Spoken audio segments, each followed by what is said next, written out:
gentlemen, welcome to the Wrestling Den of the.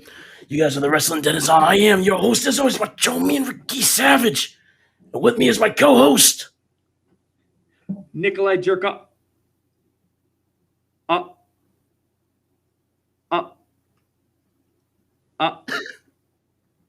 Off. Thanks for having me, Rick. Anytime. Thanks for joining me, Nick.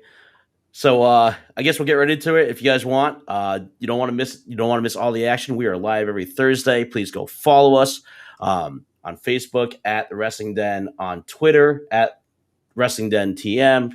Please go follow our host as always. We appreciate them, Ron and Eric. They are at Sports Unfolded. They are live every Friday at 6 p.m. You can go follow us on Anchor, Spotify, and Google Podcasts if you want. Hey, you can just go follow us around the supermarket. We really don't care. But I wanted to get into a momentous occasion. So first off, I'm going to start off with a down note. I just want to say rest in peace to Bobby Eaton, who had passed away this week. So giving a little bit of respect to him. That's not the momentous occasion, by the way. The momentous occasion is I actually watched a full episode of AEW Dynamite. And I'm proud of myself because that was a very hard thing for me to want to do. Again, Pat McAfee was the problem. I know. That's probably the best part. So I will say with AEW Dynamite, I didn't know what to expect as far as what am I going to get, because I haven't really been into the fold. But I figured if we're going to be following CM Punk and Daniel Bryan on this journey to see where they end up, whether it's AEW or not, I feel like last week when we talked about like all the potential losses that they had with like Bray Wyatt and possibly Adam Cole, I feel like I was too excited last week. It was too fresh for me, so I wasn't really able to sit back and think about Vince's perspective and just WWE as a company in perspective. I kind of was like, oh, all these things in AEW, all these guys could go to AEW now that they're released. 2020, 2021, they came out with pretty much the full roster that they had released, like all the people from staff to wrestlers, what have you. It's a pretty big list. And there's only a couple signings, at least for 2021, I would say. Recently, with all the names that have been released, there's only been 2 signings of guys within the last few months. So I know everybody's like, oh, AEW is taking up all these WWE guys. But if you actually look at the bigger picture, they really haven't taken a lot of these names that have been released, So like Bray Wyatt is talked about, Braun Strowman's talked about, obviously Daniel Bryan being talked about, but there's no, even with Adam Cole, there's just no concrete proof. You know what I mean? Right. That this guy's gonna go there. Yeah, nothing. Like you're saying, nothing is definitively taking place. No big arrivals, and any of the other ones that they do, like Big Show or Mark Henry or Christian. It's like I would say the Aleister Black one was probably the first release that translated directly into someone showing up on. And that a lot of people are saying did he is he following a no compete clause type deal or whatever? Like the dude's on TV. This is in 1996 where you're guessing like, oh man, is Diesel and Razor Ramon going to be on like WWE even though they're on WCW? Like that kind of stuff. Like no, it's it's 2021. I'm pretty sure like whatever fell his clause was probably like Daniel Bryan's, where he can compete whenever he wants after the 30 days, and the 30 days is up. That's why he's on TV now, because obviously he's good to go. It's not like oh well maybe, I don't know. Like it just, some guys had it lucky, like Daniel Bryan and possibly Aleister Black had it lucky to where they had that no compete clause and time was up, so they could just jump ship and be on TV within a couple weeks. Mm-hmm. Right. I know what you're saying. You're kind of waiting for the big migration type thing where it's like more than just one at a time. It's actually like here's 12 WWE NXT guys who got released, right? And you're thinking, I mean, that they pretty much wiped house. Did you see that they released what was it, Bobby Fish was one of the biggest names that were released on that list? That was a bunch, honestly, and they can't be honest and forthright about their finances at the moment for whatever reason that is, and it's like they're not struggling financially to an extent. and to release all these guys, it's weird. How do you build future stars if you let go of half of your future roster? That's not to say all of those people are going to be a number one, main eventers or something, but it's just hard. You limit your pool for sure of potential candidates. It's like even bigger ones like that. It's like you really think like you and I could come up with the storyline for the Fiend or Bray Wyatt or whatever to get him on TV, something that's interesting and gripping to the audience, and it was never hard to get him over. I think they just were like, and then they gave his gimmick to Alexa Bliss and then kicked him to the curb. It was strange, and I mean, so does that story even work though? Like, so think about it like this: like take out all the aspects of like the Fiend and stuff. Just say that you have your character has a backstory where somebody else is the mentor of that backstory. Like they started it off, so they even have their own thing in that same universe. Like let's just take Bray Wyatt and the Fiend. So he comes up, he's got the Fiend gimmick, and he becomes the Fiend. So the Fiend is a big part to Alexa Bliss becoming who she is now. So if somebody takes you under their wing, under their tutelage, and then all of a sudden they're just unceremoniously ripped out of that same story within that universe, does it still make sense? Does the story still make sense without there's what happened there predecessor? You could have a moment where some kind of power is transferred from him, the idea of the Fiend, the image of the Fiend, to Alexa Bliss or something like that. But I mean, a lot of that Bray Wyatt Fiend stuff is a suspension of disbelief. Necessary that it makes 100% sense, just that it's entertaining and just that it's a little gripping and suspenseful. To me, when it comes to dark personas and dark storylines and stuff like that, I don't think it's 100% necessary for it to make sense. Does the Ministry make sense? When you go back and watch it, no, but it was cool. Yeah, exactly. You'll go, oh, what are these symbols on the Acolyte's chest? What significance does that have? You can be like, what's with this guy with the blonde mohawk? That's huge. Little horns on my little thing, the Taurus symbol on my chest. It's like, cool, Farouk. You do you. Hey, listen, that was the one time where Undertaker like pulled a Chris Jericho where he had his hair in the bun and it was cool. Like that Undertaker, like to me, is like he only had like this part, so he's got facial hair, but he's got no mustache. So he's got just like this part. And you're just like, yikes, dude looks 100% different with a different set of. And he's got, dude, he was heavy in the guy liner. Heavy in the guy liner. There's an example for you of a storyline that, like the Ministry. So Ministry's rolling, Midian and Viscera and the Acolytes, and I think the Brood had already left. Yeah. But then Undertaker's all hurt. And then there's this storyline on Raw where... Hey, the Brood were brooding, by the way. Right. And Vince McMahon tells Undertaker he's going to compete in this match because Vince McMahon says so. And then Undertaker says, well, I don't have to do anything you tell me to do. And he essentially quits during an interview and walks out of the building. And then you don't see him again until he comes back at Judgment Day, chokeslamming everybody.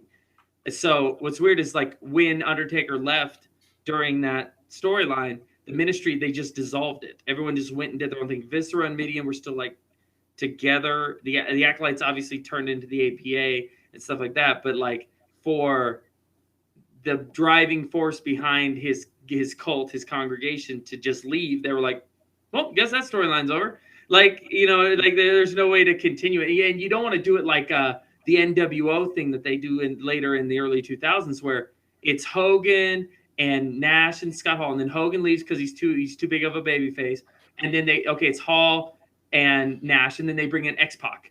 Then Hall has to leave, and then they bring in like Big Show and Booker T and then Shawn Michaels. Then they kick somebody say NWO. Exactly. Then they kick Booker T out, and then Nash gets hurt, and then suddenly like Vince comes out on Raw, and he's like, nope, you ain't gonna see the NWO anymore. It's done. Because by the time you get from Hall, Nash, Hogan to Big Show, X-Pac, Shawn Michaels, you're like, how did we get here? These two, one of these things is not like the other. So they know when to cut bait for sure because.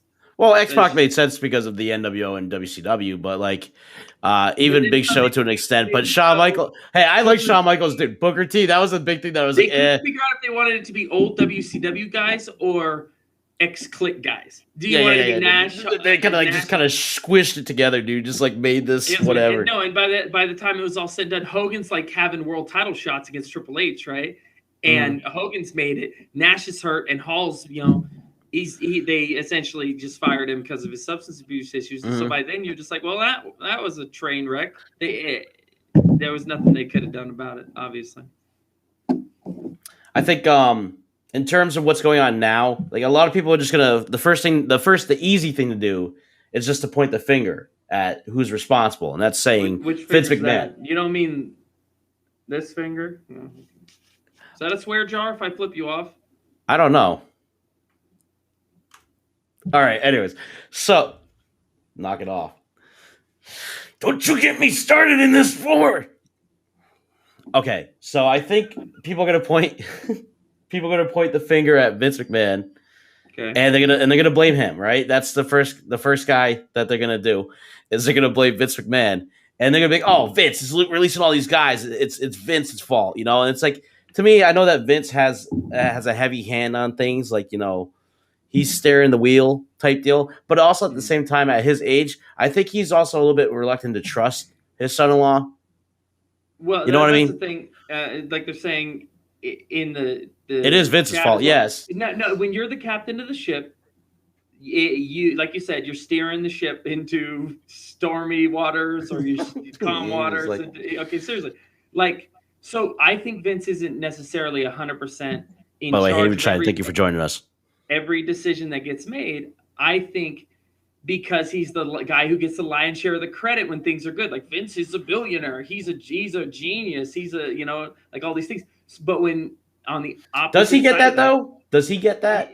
No, in the late '90s he did. Vince looked like he was like a sports entertainment juggernaut.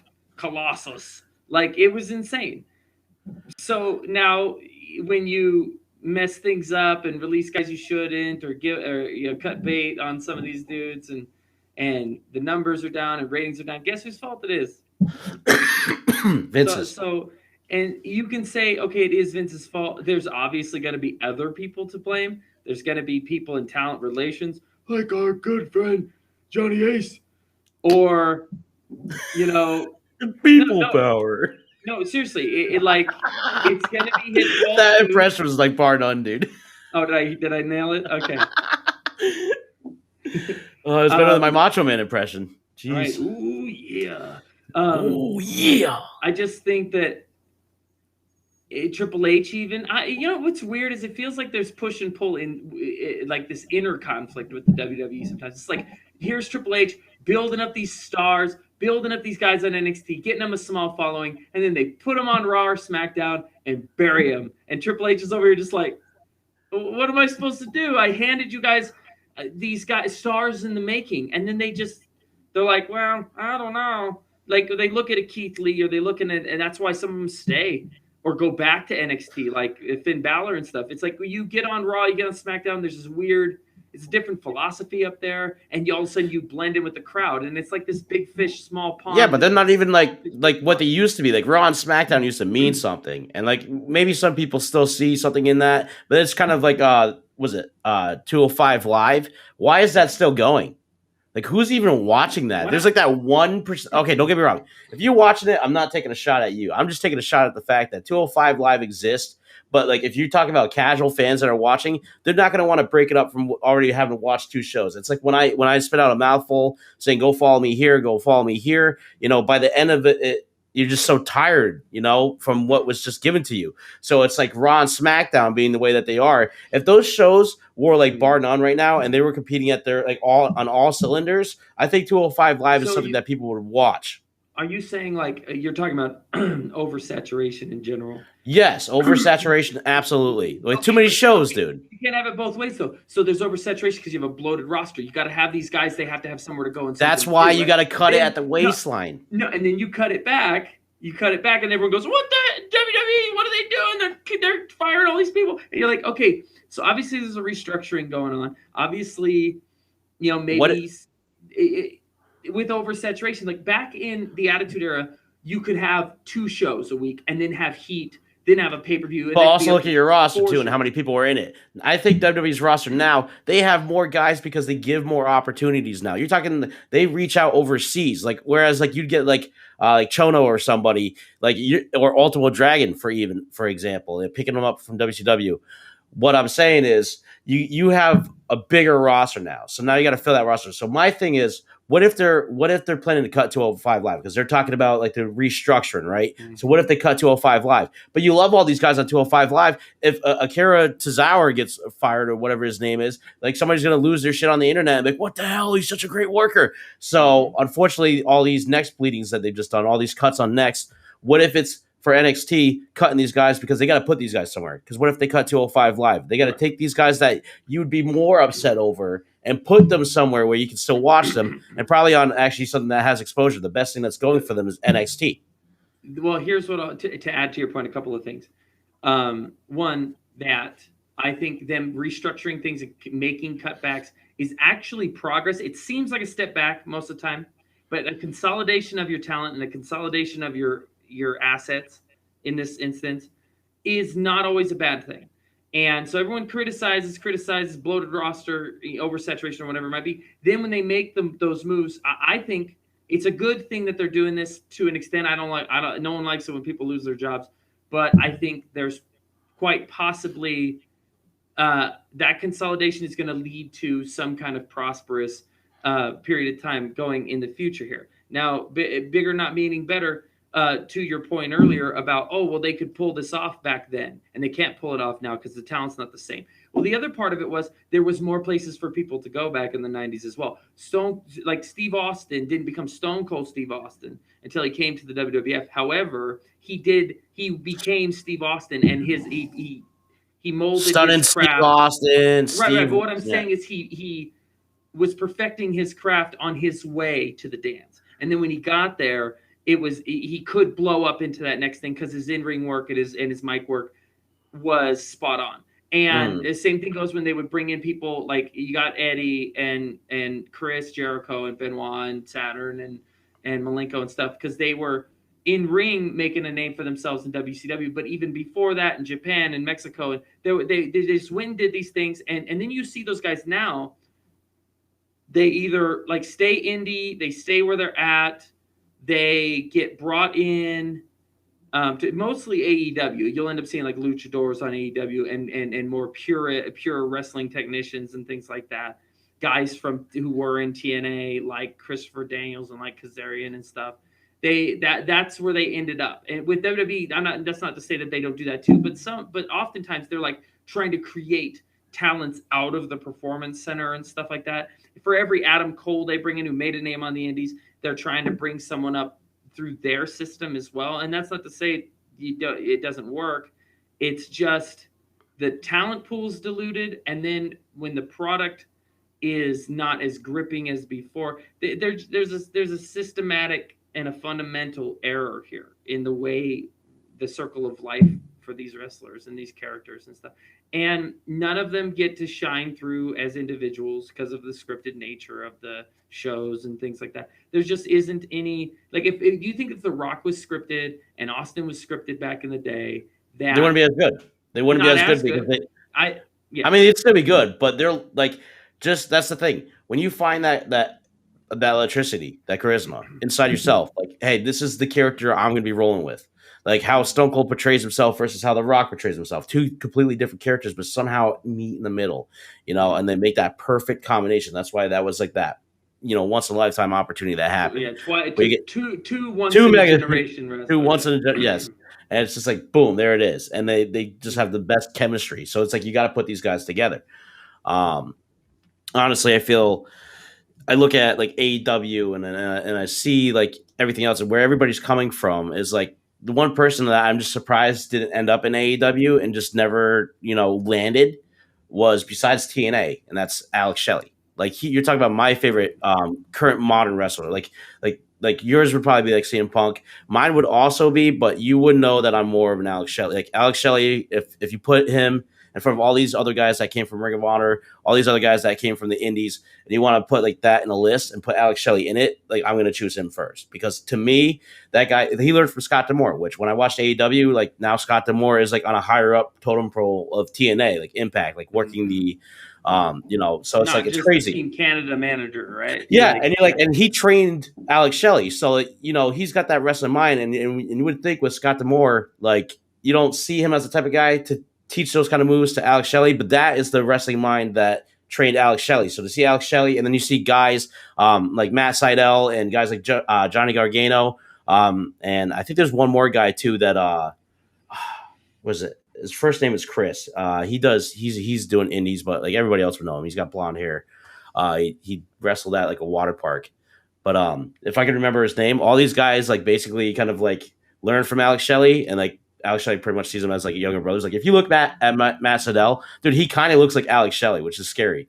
And him and his brother Mike, they did a tag team match on AEW last night, and I watched it. So like that's what I was getting into was I watched AEW, I gave it a chance, and the first thing that they opened with, I'll get into that, but this was Matt Sydal and Mike Sydal and Dante Martin, which showed off like a lot of that luchador stuff. But he was just dude, the guy was insane. Like I'm not really like into the fast paced like springboard spots anymore like I used to be because it's just I've seen it so many times. But this guy, if you're gonna watch something like that, this guy innovates it. Like he was from the outside, he'd work his way somehow to go through the middle ropes, and he was just like I felt like he was too energetic because like he would just be popping up. Like there was like no selling nothing. This guy was just off the ropes and he was going like stamina out the gate 120%. But he was great. He was flashy. He was great. But I saw Matt Sydal for the first time wrestle. Like I actually watched a full match. This guy did a Hurricanrana too with the Young Bucks, like both of them at the same time. It was pretty cool. Like it was a really cool spot. Like he was, I never seen him like do like the martial arts type style to his moveset. So watching him like jump up and try to do like a back crane kick and then go and like they duck over and then he goes for a forward and then like he would like end it with a spinning heel kick. It was pretty cool to see. And then he gets up and he hits them both with a Hurricanrana. And I was like, are you kidding me? He got them both. Right. So, no, and to your point about the innovative offense, when it was new, when you were doing gimmicks, shine? Just to look at the chat real quick. Are you talking about like gimmicks, like nicknames, like a gimmick type deal? Gimmick and nickname aren't necessarily the same. Right. I think they're just saying like in the sense of something to make them stand apart, not just like in the mid '90s with some silly clown gimmick or the atom bomb or you're a garbage man or you're a hockey player or whatever. That's a gimmick. Whereas a nickname like the Crippler, the Macho Man was the Macho Man, but it's not like he just came out and that defined him. Did you not look at those muscles? Man, it's like that's the thing with nicknames. No, but Jim Duggan didn't come out with a hacksaw. He came out with a 2x4. Well, here's the hacksaw. They became that thing because they were so good and the nickname followed. Not necessarily the nickname or the gimmick starts it and then that's what defines you. So it has to work in the reverse. They have to be so good that the nickname sticks to them, not the other way around. But when you got the nickname is characters. The nicknames that they have now, offense, Rick, they have like the. Go ahead. I was just saying before we move on from the innovative offense point you were making, I just want to say like you're like, oh, I like that springboard stuff and these spots with like multiple guys or like a tornado DDT, right? But that was before it was again an oversaturation of it, and that's why guys like RVD in his time, him and Jerry Lynn or a lot of guys in the X Division were doing a ton of stuff that no one had seen before. But now that you have seen it 100 million times and they're not saving it for high spots on a pay-per-view, making you pay pay the price of admission to see the great stuff. Now they're just opening with it on AEW, and you know what I'm saying? You're not even waiting to see your champion. It's not like, oh, hey, we're gonna make this the main event. You're gonna want to see this or higher up on the card. You're gonna like. But I mean, I guess in the other aspect of that too is like when you look at it, sometimes you want that opening match to be the thing that it kicks you right out. So that way you're interested in what you're watching, and then they can load it down with something else that's like a bathroom break. They'll give you the good stuff, and then they'll give you the bathroom break. What used to be the women's match, but now you're not allowed to not pay attention. Correct. Now, and this match, the tag team match, was just like it basically was a standard tag team match too. So that's the thing. Like I was watching it with the aspect that like I'm seeing the predictability of tag team matches. I'm questioning myself as I'm watching. Why do these still happen? Because you know what's going to happen. It all leads to hot tag. It's all freaking one guy comes back and he fights him, and then and that's what it was. But I mean, they still got to make it manageable and and entertaining to an aspect. So if you're gonna do the deed, you do it right. So that's what they did. They had the Young Bucks and Kenny Omega with all the gold, acting like the heels, getting the follies in. And one of the things was Kenny Omega went put his boot up onto the corner. So I think it was Nick Jackson who was tagging out, slammed his face into the boot. And then for some reason, I don't know why, but Kenny Omega sold it like it hurt. And he put his foot down, he's checking on the apron. And the referee's not even paying attention to any of this. He's just doing it maybe to act oh, spicy heel. You didn't want the ref to see that, because back probably in the olden days, back in the olden days, if a referee saw something like that, maybe he would be whoa, what are you doing? But because it's been done so many times now, it's the ref doesn't even pay attention to that. Yeah, even the ref is deluded, right? It's just whatever. What am I going to stop you? But Kenny's selling it it's part of the story that he's telling. This intricate little, that's the thing, the intricate little story. Whether you're following along or not, a wrestler, their goal is to portray the story. So Kenny Omega, being the way that he is, selling this angle of him being hurt for a second, maybe to shoo away ref, oh look, I'm hurt, oh no, and then he went, because he went as soon as 2 seconds later he tags in, he's fine. So obviously it was something I think to do with the ref, but just nobody else was watching. So I don't know. Right. Well, sometimes your fundamentals, your cliches in wrestling, your hot tags, the reason that they're there is because they work. The reason is you get that pop and they get that momentum swing in a wrestling match. The heels are going to stomp out the faces, right? They're gonna cut off the ring. They're going to pound them in the corner. There's going to be a false, hot tag. There's going to be some choking, some distracting the ref, some, you know what I mean? There's going to be all that stuff. The reason it's been around for so long is because it works. And they're talking about in the chat here too, some of the other concepts that always work is you want to see the heel get his comeuppance by the baby face and get beat up. Same thing with the underdog story. This tag match, the 6-man tag you're talking about, the whole point is they're the elite and these guys are the other guys, right? So the point is you want to see him get the win, get the upset win. And so when they did that spot towards the end where he reversed the move and he got him in the schoolboy or whatever, and he got a 2 count out of it, and the crowd, you hear the excitement of the announcers and the crowd's whoa, so close, right? Because you want to see that. But then it's V triggers and triple knees to the face and just all this craziness, and you're okay, they snuffed this dude completely out. Yeah, and that's my problem when they do this type of thing for the Young Bucks in general. It's oh, we're gonna give the rub to these other guys, and they think that's what they're doing. They think that they're gonna get these other guys. They did it to Brian Pillman Jr., who you were talking about last week. They make it seem like he's got a chance, and then they just take it away from him. Not just take it away from him. The means in which the heels or the elite in this example get the win also matters. You can't just stomp their ass out in the last 30 Dude, they got to do all the showboating and everything, dude. Pinning him with one leg up with the muscles. Why didn't you just have him roll him up and then they get back up? There he goes for his finisher, and then Kenny turns him around, puts him up, one-winged angel or whatever. You don't have to get into this double super kick. They got to get all their shit in, right? Because they're the Young Bucks. And so, but they actually, for this match, they didn't. It was actually surprising. They gave them a great, both sides got a lot of offense in. So instead of being why not let the chicken shit heel, even if it's Kenny Omega, the greatest wrestler in AEW, let him win by the skin of his teeth. Then that gives the real rub to Matt Sydal and his brother. Well, you'd be portraying your gimmick better too if you're being the heel, that you only won because again, just exactly. And then that he goes, no, the only reason Kenny beat this underdog guy is because he cheated or something to that effect, right? You go, oh man, I hope this dude comes back around and gets him back for that, because and then you go, wow, dude, that guy would have beat him if he wouldn't have cheated, right? Yeah, it's so that's the thing. So with Kenny Omega, is he a heel then?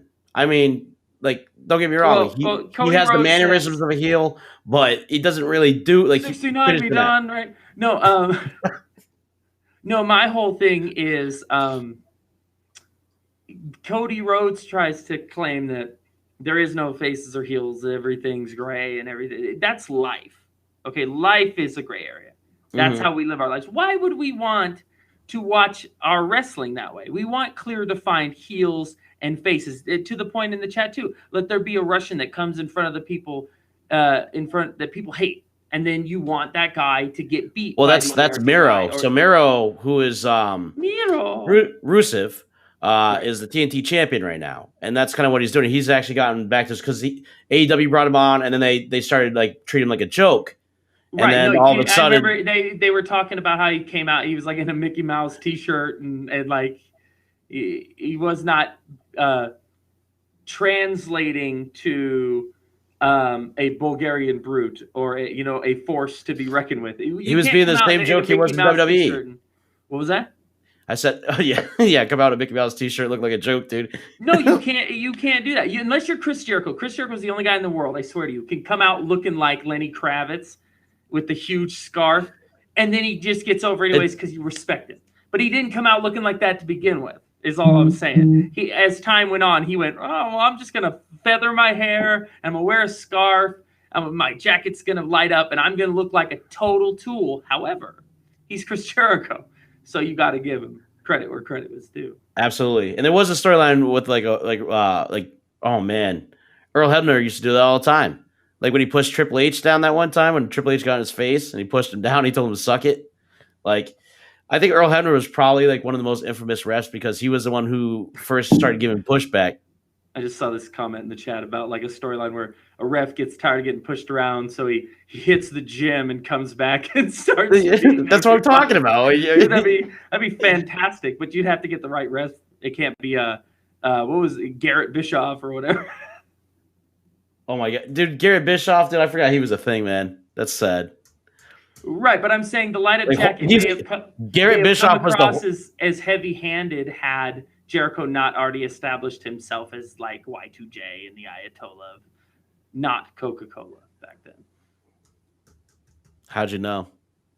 How'd you know I was gonna say it? Because I know you. I can read your mind. I see that, dude. So moving on from this illustrious tag team match. Yes. Hey, Bubby. I want to say hi. Austin is a good friend of mine who would have been here today but could not be here with us to be on the show to talk about this. So we were talking very heavy about the Four Horsemen though in AEW, like what me and you talked about last week. Me and him had talked about it like the night before. Like I was at work and we were just getting into it, dude. Because I'm honestly, as a fan, watching AEW, and then it's not just AEW, it's just the things that have got me interested in watching any kind of wrestling was Edge and Roman, and now obviously John Cena, Roman, and Ed, not so much Edge and Rollins, but what's the common denominator between those two things you just said? Don't start with this. Don't start with Roman. I'm just letting you know. It's John Cena and it's Edge. It's John Cena and it's Edge. Could you have said 3 or 4 years ago? Could you have said 3 or 4 years ago that Roman Reigns would be a centerpiece of something you would be interested in watching? Listen, I don't want to get into this crackpot theory of yours right now because I was on a different schedule. That's fine. I don't want to talk about Roman right now. I don't want to talk about Roman because now you just ruined my spirits, all right? Listen, Roman is better on the mic now, okay? But I'm not going to sit there and I'm not going to do what everybody else is doing, and I'm not going to get on my hands and knees and grovel to the head of the table. I will say what he's doing, it's the best thing going for Roman. And honestly, for him to get that natural reaction from the crowd, the cheers that he always wanted and that Vince wanted to shove down through our throats, they're doing it now, okay? So I hope you're happy. There you go, okay, with Roman Reigns. I just thought eventually they'd give up on him because it was like we were never going to receive him as an audience the way that they wanted us. That's the thing. Doing it as a face, like, it's not going to work. So doing it as a heel, it's going to work because like, oh wow, like that's Roman for you. It's just the simple little tricks of the trade that okay, you don't want to cheer for him as a face. That's what we wanted. All right, we'll give him to you as a heel, and then you're going to cheer for him then because that's 2021 wrestling right there for you. Cheer for the heels, right? So Now he's loved by everybody, and that's fine. Like I still feel about how I feel about Roman in my heart, just like how I felt about John Cena when he was wrestling. But the moment that he leaves, it'll be a different story then, because it's like, oh man, Roman wasn't actually that bad. You gotta do the John Cena return. Everybody hates Cena, but now you won't go away. exactly. I get to say that every week. It's a reoccurring theme, baby. It's not going to just be this week. It will be many weeks to come. But that's what I mean. You know what I'm saying? Like I'm happy for him as a wrestler because he's entertaining enough to where, all right, this is your big guy that you're going to get for the next like 10 years. Like soak it in. Like this is your guy. Like, and then obviously Seth Rollins being the other guy. It's your Randy Orton and your John Cena. It's no Rock Austin. It's no Ric Flair Hogan. But it's going to be the next installment. You got John Cena and Randy Orton, and now this is the next thing to John Cena and Randy Orton. You can't put these guys. The problem with Roman right now is a lot of those guys you said, like Cena and Orton. That's the same. That people say that he's better than The Rock at wrestling. The Rock and Austin are the same generation. Hogan and Flair are generally the same generation. However, who's on Roman's level that's actually part of his generation? Seth Rollins. Is he? John Moxley, who's in AEW. So, hey, he was champion. He's like the dumpster diving version of Stone Cold Steve Austin. Yeah, no, that's Kevin Owens to me. I think John Moxley, at least, if you're gonna have somebody be that kind of rebellious type character, like it fits John Moxley because he's a loose cannon, like Brian Pillman Jr. over there. Like I would rather. Honestly, the difference between Dean Ambrose or John Moxley, whatever you want to call him. One of the things I can't ever get over is just the unadulterated arrogance of his appearance on the Broken Skull podcast. I can't, to this day, I can't get over how. Dude, thank you for reminding me about that because I was so I was giving him the world, and I remember when I watched that, dude, it was so awkward to watch. It was a bad look, not just because Austin was taking it way too serious, and Dean Ambrose or John Moxley was taking it way too aloof. Yeah, he was being weird. And then it was just like Austin doesn't understand this generation of guys whom like it's meh, whatever. Like I don't even know how to explain it. So the apathy these guys like Rock and Austin walked so these other guys could sit there and go, well, meh, it could be better. Like I'm not getting sort of like I think that's the huge difference about like the 80s and 90s and now. And to me, like attitude sucks, beer sucks. What's up, Andrew?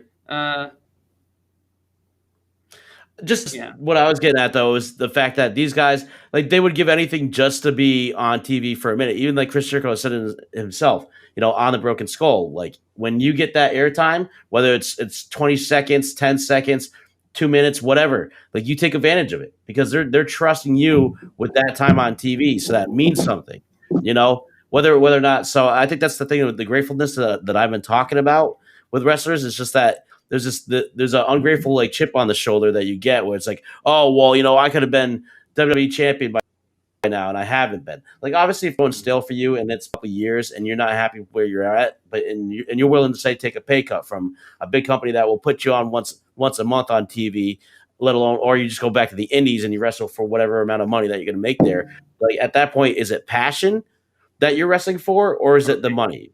Because if it's both, I mean, so obviously that's where like AEW or Impact would come in. Somebody that might have a little bit of money, where you're making a decent wage, a decent living. Mm-hmm. You're indie darling to some kind of extent. You can travel where you want. Yeah, you're saying you sometimes you have to sell out to a degree to make the money, right? So yeah, if it's worth it to you. You can't be an indie darling anymore if you sell out. So like you don't get to have your cake and eat it too, as far as like, oh, I made the big time. And I still get to. Daniel Bryan got to have that. He got to be known as an indie guy. Yeah, but got to go to the big dance. That.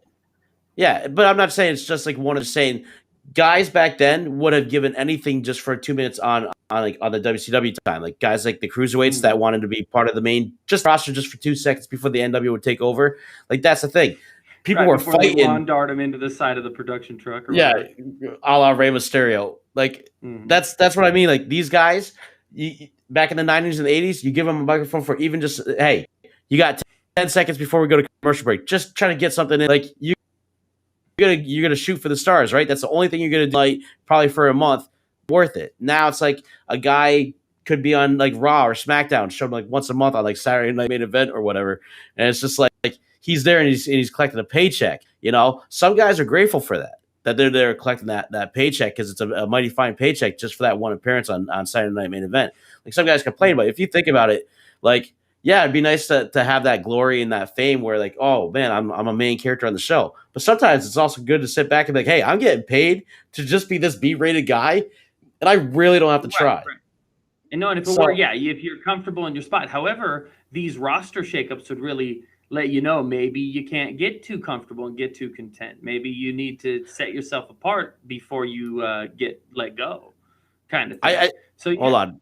Before we get too crazy, I just want to on top what Havenshine's saying is that like we understand that they're actors, but at the same time, the thing that people need to separate also from that role is that acting is part of par for the course. But what you're watching is in WWE's terms sports entertainment, or if you're actually like a fan, professional wrestling. So either way you flip that coin, if you're watching sports entertainment, you know, yeah, you're gonna get more of that actor role. But at the same time, this still is a sport to these guys, whether it's sports entertainment or sports unfolded or professional wrestling. It's still a sport. So at the end of the day, as a wrestler, there's a sense of pride when you have this character that's shown that you get to show that's yours only, and people love it, and you're doing the big role. You're becoming a Rock and a Stone Cold. Like as a wrestler, at the end of the day, that's what you want. You want to get paid, you want to get laid, and you want to be made. That's honestly the dream. It's like being the rock star, dude. Like you're in the limelight. So you can't just settle for less. Some people can't just settle for being on Saturday Night Main Event once a month and getting paid for it. They want, like Jon Moxley, when he left WWE, he wanted more. He was hungry. Well, he was actually I see what you're saying. He wanted more for himself, not necessarily money wise. I don't know how he's getting paid now compared to how he's getting paid before, but I'm sure he's fine in the terms that he's probably not getting. He wanted more creatively, you're saying? Do you think he was making as much as people like to talk? Because that's another thing, like with Vince McMahon, and then just also the money that people getting paid. Like I know that we got people that like release like people's salaries, but really, like, are you their like H&R Block guy? Do you have these actual numbers? Am I their accountant? No. Or are you just getting off the room? I'm not sure. You can safely assume that some guys get paid better than others. But I feel like Dean Ambrose, because he was sought out, he was the original leader of the Shield. He was sought to be like, the first guy to break out into the main event, but actually ended up being Seth Rollins, and then Roman Reigns, and then Dean Ambrose. Like it was kind of like, it was weird. Like they each changed hands as leader, but only two of them saw the gold, and then he finally got that chance, and it just kind of like the spark didn't fly. So at that point, since he was never really given the opportunity, do you think he was ever really paid like a main eventer would be paid, or like a WWE champion would be paid? I'm thinking Dean Ambrose's paychecks probably weren't as high as we're thinking. Maybe they were like 670. Maybe not as high as those other two. And then the question becomes, if I'm not getting that kind of money, like my old Shield brothers are, then it does become about legacy, to the point in the chat there that Andrew says, like, money and legacy. Like you can have both, but sometimes it's like a slow burn. Like John Cena gets to have both the money and the legacy. He's probably the highest paid wrestler for a long, long, long, long time, with the most merchandise, the most whatever. And then his legacy came afterwards. We're like over here like, oh gosh, Super Cena, and then you just want to like gag me with a spoon kind of thing.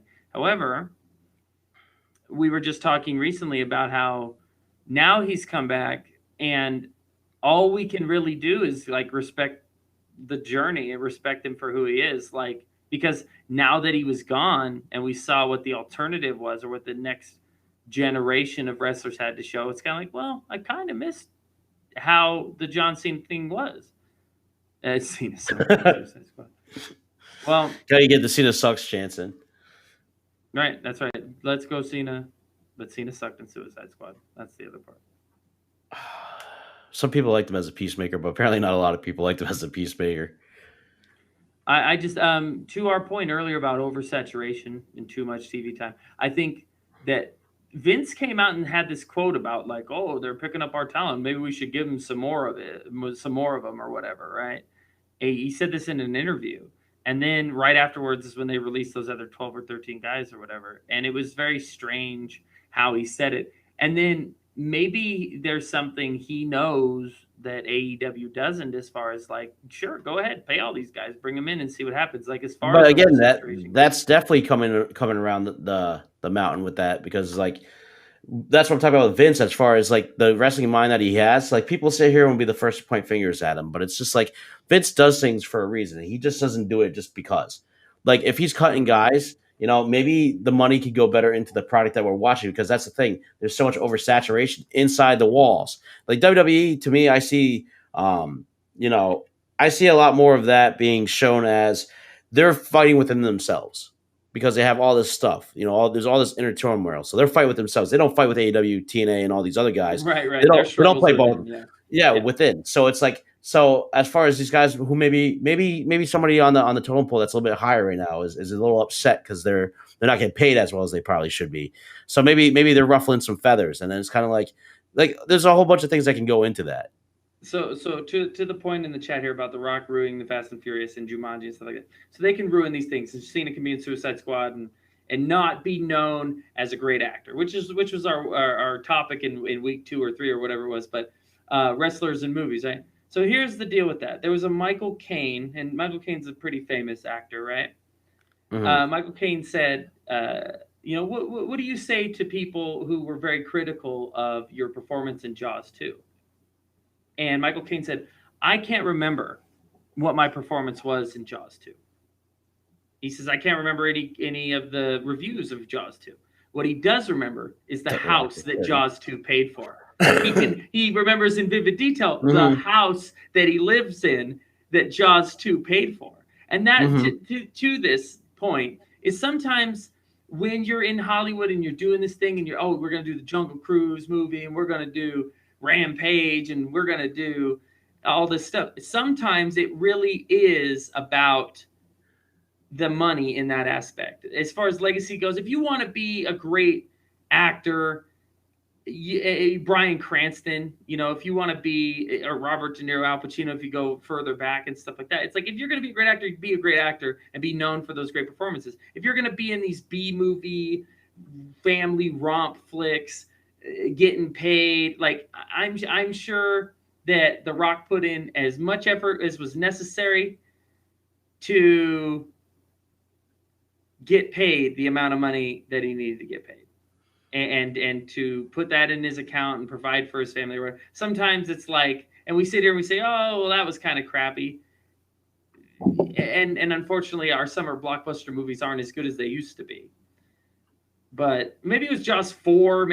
I'm serious. It was like some weird sequel to Jaws. And he's like, get out of the bloody plane and I'll distract. Anyway, my point being, they've just done what was necessary of them to get paid.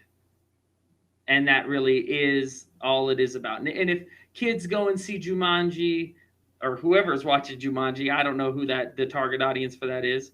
Whoever's going to go watch Jumanji, if they're entertained and it works, okay, but we're not going to expect it to be a 5-star classic.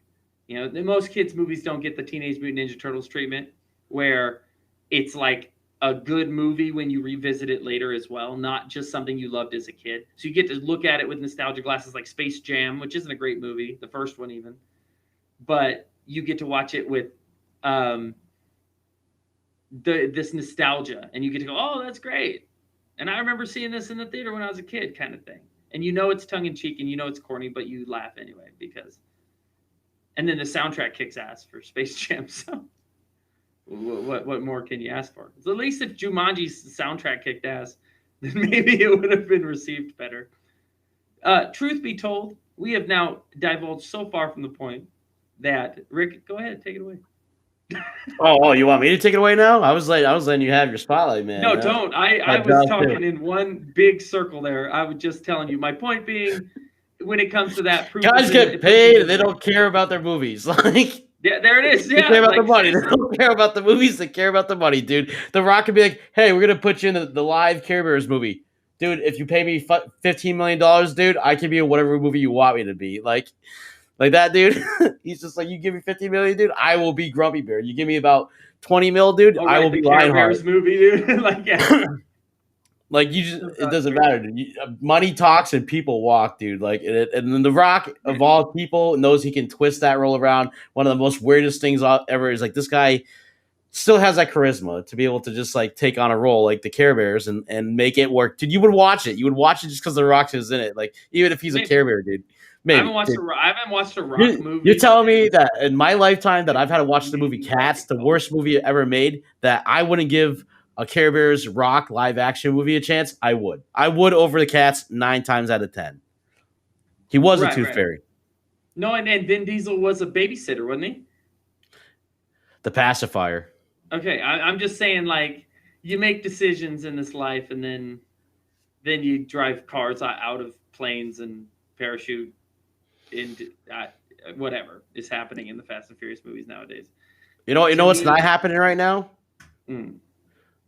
I'm not interested in Fast and the Furious. That's what's happening now.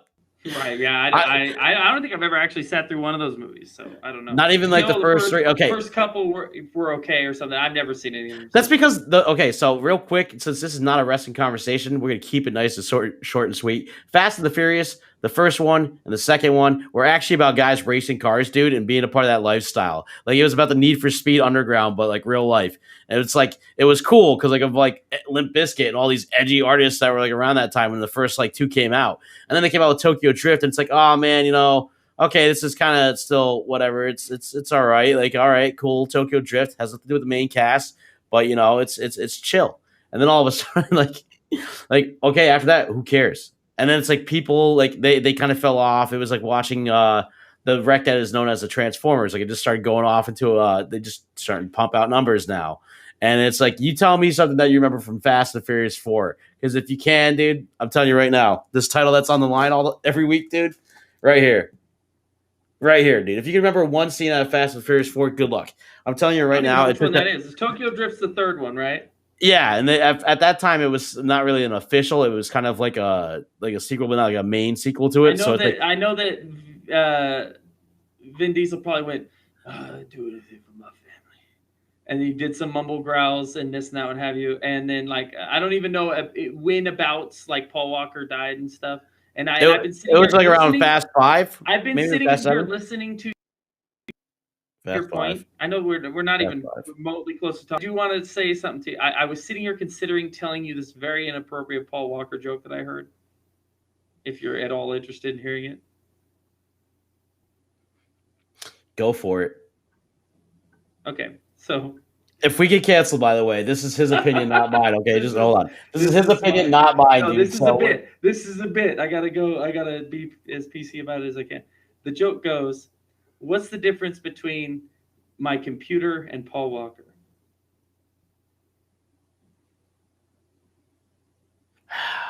I wanted to go with runs on 98, but I'm gonna withdraw. That I actually care if my computer crashes. All right, guys, that is it was 7:56 now. I think that's all we have time for this episode. No, so going back to AEW, Rick. Dude. Going back to AEW. Is that an automatic disqualification right there? Can we count that as an automatic disqualification? Okay. As long as we got that in there, that's all I really care about right now is Miss Liz, yeah. So you told me you wanted to talk about Christian in general, though. I wanted to talk about AEW tonight, but we got into a thing, and then I kind of just like let you have it, and then we came back around. We came back around. We've got all the way down to the point of. You provoked. This is like an Eddie Guerrero like dusty finish. You provoked me, and then you threw the chair in my hands, and then the ref saw it, and now I'm disqualified. Pretty much that, and that after the match, I'm going to line you up on a wall. I'm going to take off your mask. I'm going to be sorry, Holmes, and then like, oh, you should put that back on because that bit was always great when he unmasked the WCW cruiserweight division unceremoniously and disrespectfully, and was forced to because that's WCW for hey, go take off all those little guys' masks. They're not going to get offended or nothing. Just go ahead. He's cool with it.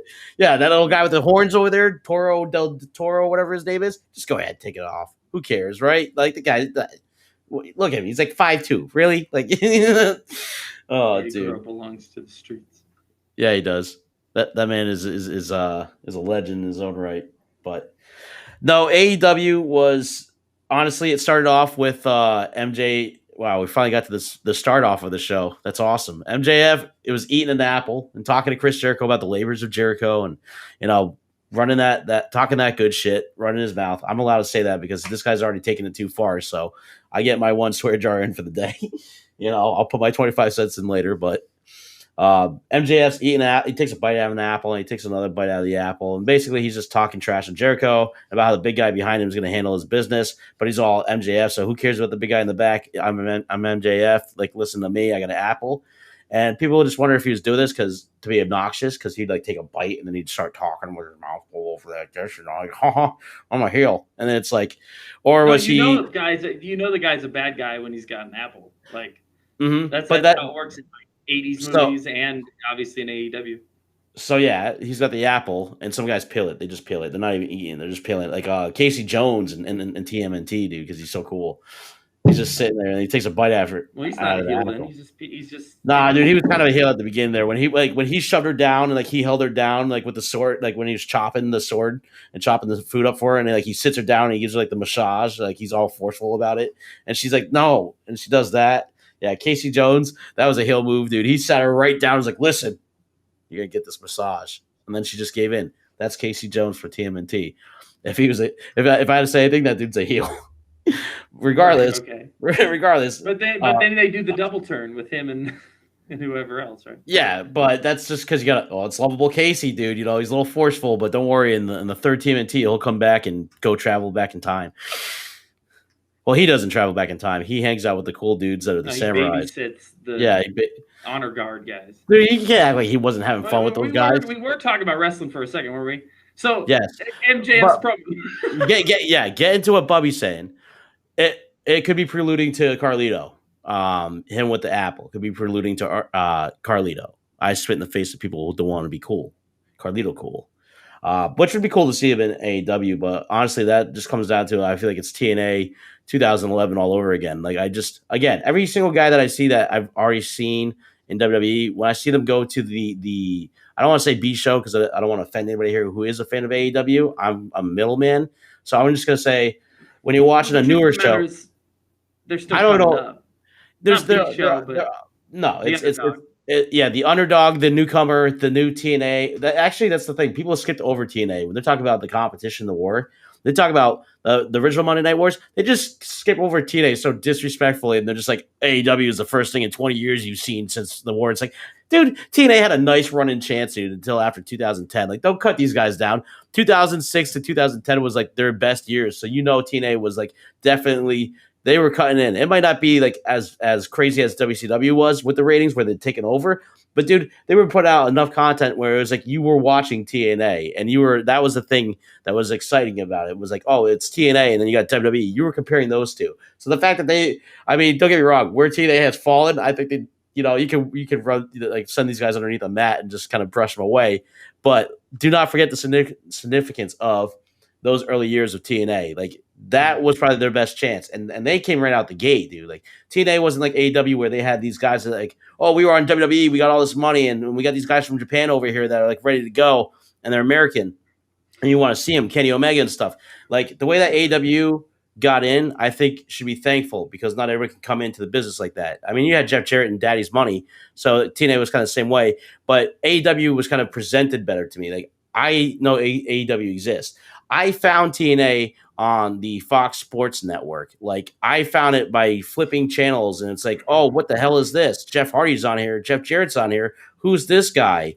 Sting. Well, that's even before Sting showed up. Yeah. How much does this guy weigh? Like, no. But you see what I'm saying? Like, what's weird, Rick? Just as a quick side note, how I was introduced to TNA was that I found that a Best of X Division DVD from like 2006. Really? Yeah. So that the Paparazzi Productions, like the games in it? Because that was honestly the best of the X Division. It was Kevin Nash. It just showed that, like, obviously, like Jerry Lynn and Low Key and AJ Styles, Christopher all the way up Daniels, to, Samoa like, Joe. that 6 sides of steel moment that they always play with the With Skipper. primetime, Yeah. Skipper walking the cage and Yeah, doing the so hurricane. that's and all it takes is getting your foot in the door. As soon as they get their foot in the door, as far as you as a viewer, they should be able to keep you for at least a little while. And then I watched TNA when they came over to Spike TV and all that, or whatever it was. It was Spike TV, wasn't it? It was Spike TV. Yeah. That's pretty much who picked them up after Fox Sports Network did. Look, if I do this, I'm CM Punk. Look. Nice. You just got to be like that for like the rest of the show. Just kick back and relax and just CM Punk stuff. Well, you lay there, hopefully as uncomfortable as humanly possible. Which speaking of which, I'm not going to break down the whole card of AEW. Like, I watched it. The most entertaining things to me was that first match. I did so after that. Was it the Elite were celebrating, and then Christian Cage interrupts them, and he comes out, and it's like, oh, there's 8 of us in the ring, or 10 of us in the ring, and there's only one of you, and then obviously like Jungle Boy comes out, and T-Rex dude, Tarzan Boy, right? Yeah, Tarzan Boy. Right. No, which is a Teenage Mutant Ninja Turtles 3 connection. We were really leading into. Seriously, no, because I was going to lead into it earlier when I was going to bring it up. So yes, it is all connected. It is all connected. That looks like I'm doing something else, but and that's what Kenny Omega did. He did to the crowd. He's like, "What? Can I do the free spin thing? No. Oh. No. That's my apology for that. That was Kenny Omega doing that. But yeah, no. 69 me, Don. I'm just never gonna get over that, okay? I just can't help it. Oh my god. I think we missed a few comments in the chat here though. The Hardy Boys and tag team ladders on repeat. Take it away. Fantastic. Jay Lethal was a god during those years, like the TNA. Like that's a little bit later though, 2008, 2009, right? He wasn't like one of the big guys. And then Shark Boy is the other comment. Mm-hmm. Which all he led to was Stone Cold Steve Shark Boy. So, I mean, Christian was also in TNA, which is we're getting back to that Christian promo. Christian Cage, yeah, who came out and interrupted with those guys and came in the ring, and basically just like said he talked to Tony Khan, and he, the whole show was basically just like an advertisement for Rampage. That's all it was an advertisement for Rampage on, oh, this is coming out and whatnot. So get excited. And so in the middle of the ring while bringing up Rampage and how he's going to, people were chanting CM Punk when they were chanting it. So obviously that's going to happen. It was loud as hell. So, and you just see these guys just in the ring trying to avoid it, make eye contact, like they're embarrassed about it. They don't want to talk about it. Like, oh, maybe we did sign him. Maybe we didn't. Now they know they're in trouble because if Punk comes around, they know he's going to be the biggest thing they ever had. True. And that's whatever the hell they're doing. Well, unless the Four Horsemen is formed in the way that I'm thinking it will be formed, which we talked about. Hoping and praying. Hey, listen, dude, that's what I was saying about like before we got to this point when I was all the way back talking about Edge and whatnot. John Cena was like, just the fact that the first thing that's got me excited in wrestling on the WWE aspect of things was the Edge and Roman thing. I watched like highlights of SmackDown because I will not watch Pat McAfee. So I watched highlights of SmackDown that didn't include Pat McAfee and just included Edge and Roman and the Usos, everybody but Pat McAfee. Yeah. Right. And I did. I put it on low volume so I can hear him. And I actually I stood him more when I heard him than I ever did. So it's like he gets a pass from me on that week, but that doesn't mean I don't still not hate Pat McAfee. If I ever see you in a big wire or something, Pat McAfee, just know you better walk the other way. You better hope he doesn't see you in the streets. I will whack you with a baguette, dude. Do not come for me. Anyways. Right, yeah, let's see if we can get Pat on the show next week. Yeah, let's see if he actually responds this time because we all know he's scared. As big of a car wreck as that Paul Walker joke was. Time is now 8:06. We kind of went 6 minutes over, ladies and gentlemen. But I thought we were going for an hour and a half. Oh man, are we not going for an hour and a half? If we get a third Paul Walker joke in here, I don't think we're going to make it to next week. No, that wasn't a joke. I wasn't making a joke. I was saying the joke that I made earlier. The big it was the car wreck, not the car wreck itself. It's still a joke that you made about. That's two, man. No. I told you it was offensive, and then I prefaced that it was a bit. I don't feel that it was funny. I didn't laugh when I said it. Christian Cage was out here with Jungle Boy and T-Rex, man, dude. And they were out there, and they were like, basically, it came down to talk about Tony Khan talked to me on the phone. I'm not going to tell you what he said, but I'm going to kind of tell you what he said. But we don't even know if I really talked to Tony Khan. I'll give you the cliff notes of our phone Scott D'Amore was on in this conversation too. I told him that I'm going for the best coveted prize, not his Impact title, but in fact the AEW title. I told Scott D'Amore to his face on the phone that your title's not as good because he said it was the most coveted prize, dude. And like, meanwhile, they got the Impact title right on the shoulder, like that ball dude that was in there. And it was just like, oh yeah, there you go. That's a good way to promote the company. That we let you win our belt, so that way you can just sit here and disrespect us like this. So like that's the thing. And Christian's like, oh, I'll go for your belt for this at All Out. So it was supposed to be Adam Page, but I think he just had a daughter. So he's not going to be there for it. So everybody's like, this is what I've been seeing on the internet, is that people are up in arms because it's like, oh, Christian's replacing Adam Page because God forbid the man want to be with his daughter than win a fake title. And I saw that on Twitter yesterday, and I'm just like, this whole thing is going back and forth.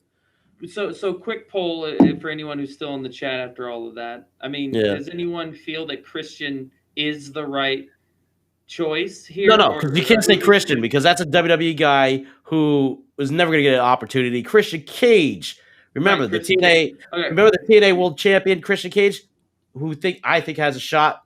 What's the poll? Who do the people in the chat think is the most deserving AEW wrestler who could usurp, obviously, Kenny Omega as the champion? That's the real question. Because when you said Christian to me in the text earlier, I went, Christian, okay. No, and he's great.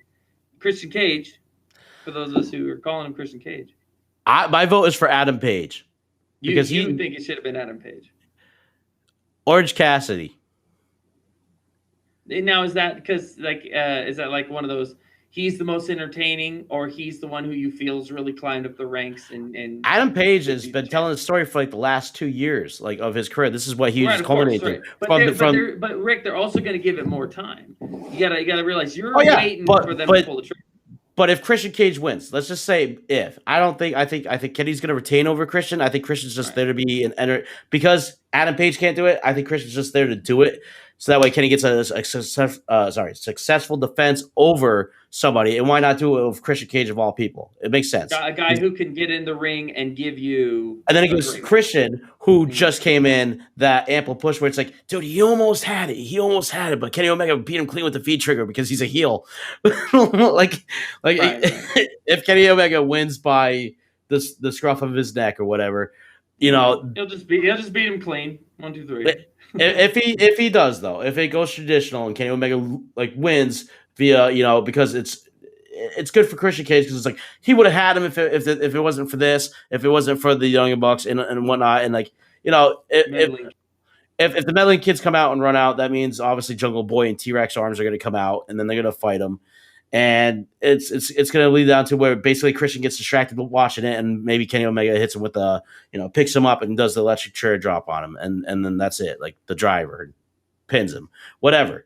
It's going to happen, and if it does that way, then solid match for them for All Out. But obviously, it's not your Adam Page versus Kenny Omega, so it gives Kenny Omega the win, and then it leaves us ample room for Adam Page to get him at the next big pay-per-view. Mm-hmm. I mean, anything can happen. AEW says like the next generation or whatever of wrestling, like the new thing to watch for wrestling. But I mean, honestly, having WWE guys in there and all these minds, like these guys may tote themselves on being something new. But you talk about if you want to look at it in the cheapest way of the sense, these guys are I'm not going to say has-beens disrespectfully, but I'm going to call them has-beens because guess what? You are like.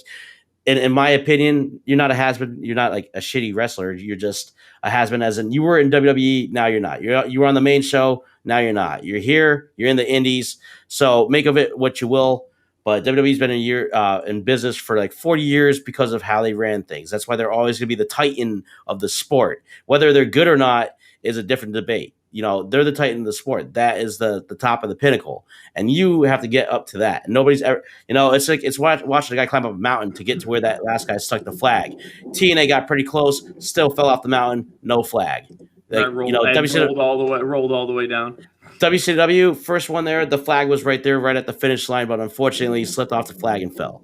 You know, in where AEW's climbing, they might excel past TNA. They might excel past. Will they excel past the WCW? Will they become the Titan? No, because Vince has way too much more money than these other guys do. No matter how much money they make, Vince is already ahead of the game. Like no matter what, it's just gonna be this. That's all you're doing. You know, you're going up. But in terms of the product, there aren't too many people. Go ahead. Sorry, I just had a thought. Oh, I was just gonna say there's not too much of the product enough to go around. Somebody's already had their hands in the pot, so the best thing that you can do is kind of like make your product better. But having all these minds that have been in WWE, and you're talking about Chris Jericho, of one of those being the veteran minds. Chris Jericho was in WCW, always wanted to be something bigger. Saw that WWE would take their guys, and basically every guy had like I wouldn't say a gimmick, but every guy had a purpose there in the WWE. When he came in, every guy from big to little, they were handed something and they loved doing it. But even Chris Jericho, after the first couple months and getting beaten around, and then finally after the first couple of years, when until he said, "Oh man, I think I'm going to leave," like that was the thing. Until he said that, it was like, "Oh, you know, there's nothing here for me." Like that's the thing. That's a couple of years in, and he was feeling like that. So you're talking about minds like Chris Jericho's, who was taught that like this, you know, everybody had a purpose, and then when he went there and found out the real thing. Now this guy is in control of a different promotion, running it his way that he thinks should be run. And then you got Cody Rhodes doing the same thing. Like all these guys are all ex-WWE guys. The way that they're running it is really how they've been taught. You know what I mean? Like so as far as the new generation of wrestling goes, yes and no. I still feel like it's going to be like TNA where like you get these old heads in here, guys like Jeff Jarrett and guys like Hulk Hogan and Ric Flair that come in and they meddle in the pot. And then, you know, they come in and like, oh, this is how this should be run like this. Like you talk about the new generation, this is what people should see. But really, it's just one guy's opinion versus another guy's opinion. But is it really the new thing in wrestling? Or are we still going to see the same old shit because these guys came from the same place that they're saying this is new? The same cloth that you're saying. Exactly. They come from the same cloth. So is it new wrestling or is it just a slogan at that point? Right. Well, and they also know that there's things that WWE does that does draw a rating, does provide, you know, advertising or monetary income, things like that, where they go, oh, if we do this, then we can kind of follow that, but we can be different in the ways that it should be. So you should, you know, lean into the things that do work and then provide an alternative for the things that you feel could be better. So I think they're trying to do a lot of different things, trying to be edgier, trying to be more hip or whatever with, you know, the younger fans, and trying not to get caught in some of these same cliche loops that the WWE does. These things that they just do out of habit, it feels like sometimes. I mean, like obviously guys like Orange Cassidy, like that's where I see the new. Like that's so like going back around to this poll that we were talking about, like I feel like Adam Page deserves it more because of that. Again, that 2 years that he spent since day one, where you know he faced Chris Jericho, lost to this old WWE guy for his belt, and hasn't gotten it back since. He deserves it more. That's a 2-year story that you're dropping and wasting on Christian Cage. And no offense to Christian Cage, as much as I love the character, that's what I'm saying. Like when you say who deserves it more, my choice is Adam Page because of that fact. Adam Page has a kid, can't be there, so Christian Cage steps in for the match. I'm okay with that. Christian Cage winning, honestly, I wouldn't be upset in the sense that it's like, man, this sucks. I'd be happy for Christian because it's like he didn't get that when he faced Randy Orton. One more match and lost. Like Christian Cage and Christian are two completely different people to me. Christian Cage is the people's champion. Christian is just a peep.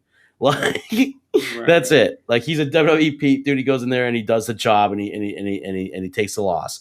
Christian Cage though is somebody that means a lot to me because watching him in TNA, like he won the world title in his terms and showed that he could be a power player. So seeing him here in this light, yes, I can see him being a power player. I'm not going to undercut him and say, oh, Christian Cage should be nowhere near this ring. He should. But if Kenny Omega's had this title this way and the feud has like been in the hands of him and Adam Page, they should finish it out. Christian Cage coming in and winning the belt and stomping out, like that to me doesn't work unless Kenny's going to win it back eventually. Win. Yeah, but if he does, because it can happen, they can just say, okay, Christian's going to beat you this time. but you get the belt back. And when you do, and when we're ready with Adam, we'll pull the trigger. Like, that's how wrestling works. If it's not working out right now, as much as you want to bite the bullet and say, just go for it, sometimes you got to change things up. And one of those things is, okay, guy has a family, take him out, we'll put Christian Cage in. If Christian Cage wins, then obviously it's like we want to wait, to make sure that we can do this feud right. We don't want to just have Christian Cage come in and like that's it. Like, no, Kenny Omega versus Adam. They want to go back to that. They're not going to just leave it in the past. Like, they're just going to find a way to work around it for now.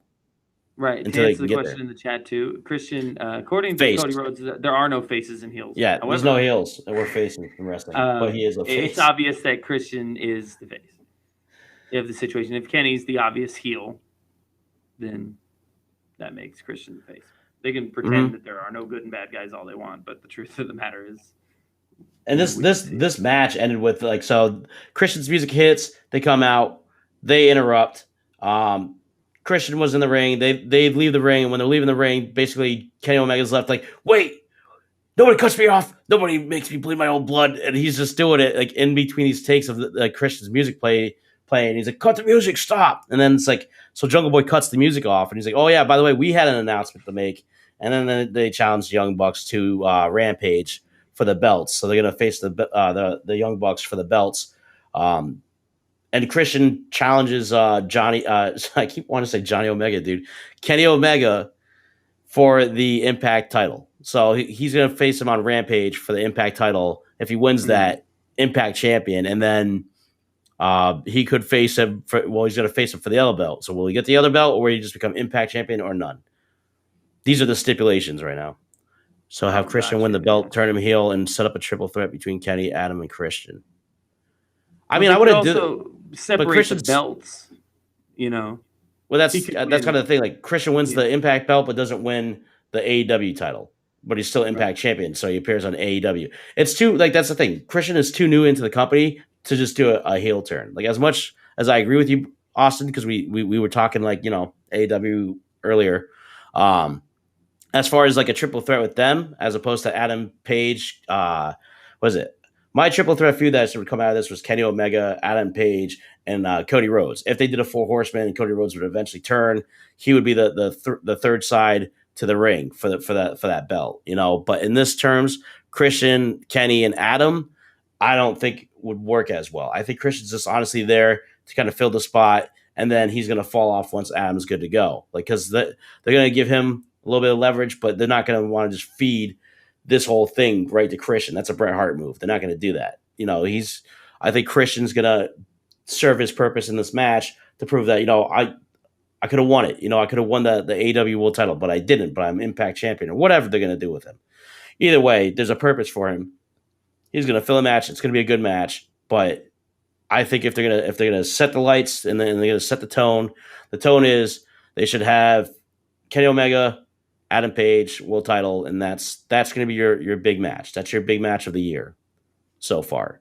I say that so far because guys like somebody I was watching, I think it was Wrestle Talk actually, was talking about CM Punk pretty much their first Rampage or the second Rampage is going to be in Illinois, and they were talking about will CM Punk appear? Did he sign? And CM Punk said pretty much that he was doing something for heels. Episode 3 or whatever, he was doing some shooting for heels. Was it the Showtime show you're talking about? Yeah, the Stephen Amell show. So he was going to be on there, and he's talking about how he's going to be on that. So basically, he told the fans, "I'm not going to be there at that show because I'm going to be doing this." But he, like I told you in that text, he didn't outright say that I didn't sign with AEW. So he's okay. Somebody's getting worked here. If he's going to be there, here's the thing: he didn't say he didn't. He didn't say he did. If he, the other part is if he says he's not going to be there and then shows up, is that a bigger thing to you? No, don't get me wrong. Though, right? The advertisement is. I feel like, but the thing is, if he's going to show up, it's going to be all out. That you're not going to take your biggest pay-per-view and then have to lose Adam Page. Now you're talking, if you lose Adam Page off of All Out, your biggest show, this is what you've been culminating to. You lose Adam Page because he's got a family to attend to. So it's still a big match of Kenny Omega versus Christian Cage. But again, the marquee Adam Page versus... Not as big as it could have been. Yeah, right. Not as big as it could have been. So what's going to fill those shoes then?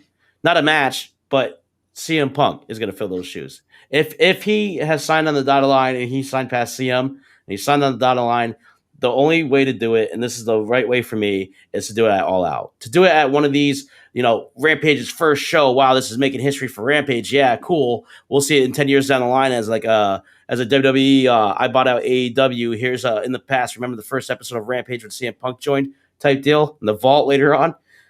Rampage is cool and all, having the first show, whatever, and having those guys on there. Let you guys that are already there establish that show. You don't need CM Punk coming in to cause Rampage or whatever you want to call it to call him in.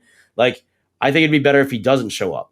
If he doesn't show up and he does this thing with heels, and it's basically like the FU to everybody who thought he was going to. Because, again, like I told you last time, why feed him right off the bat? And you just said this today, too. Like, you're not going to give him everything in one shot. So why give him CM Punk off of Rampage first show when the bigger, you can take a bite out of the cookie and just keep feeding people like this and be like, take a bite.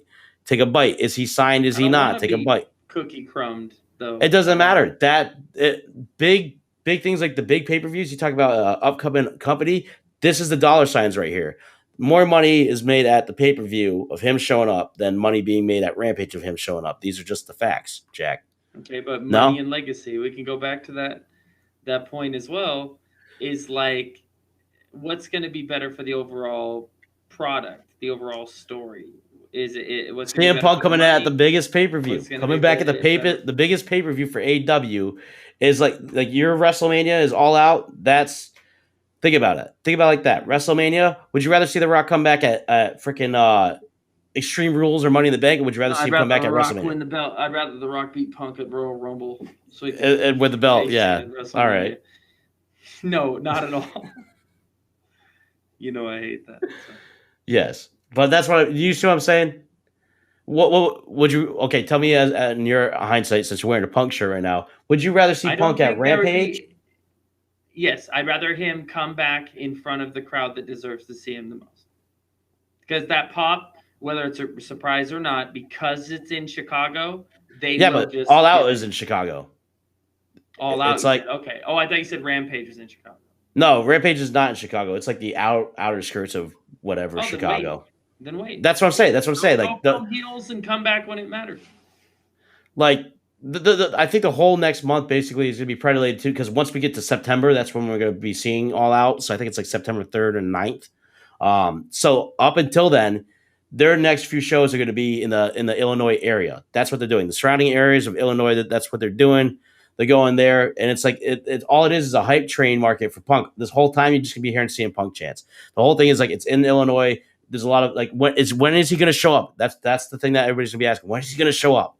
And then when the first time around, that's how you promote business. That's how you promote CM Punk. He is a lucrative prospect. If he signed on the dotted line and they pick him up, the best way for everybody's win and gain is All Out. You tease him, like it's like, is he here in the building tonight? What if they do that? So what if it's like, what if Tony Khan comes out or Tony Schiavone gets on the mic and is like, is CM Punk in the building tonight? Everybody wants to know, and then it's like everybody starts losing their minds because now AEW is finally kind of like giving you a little bit.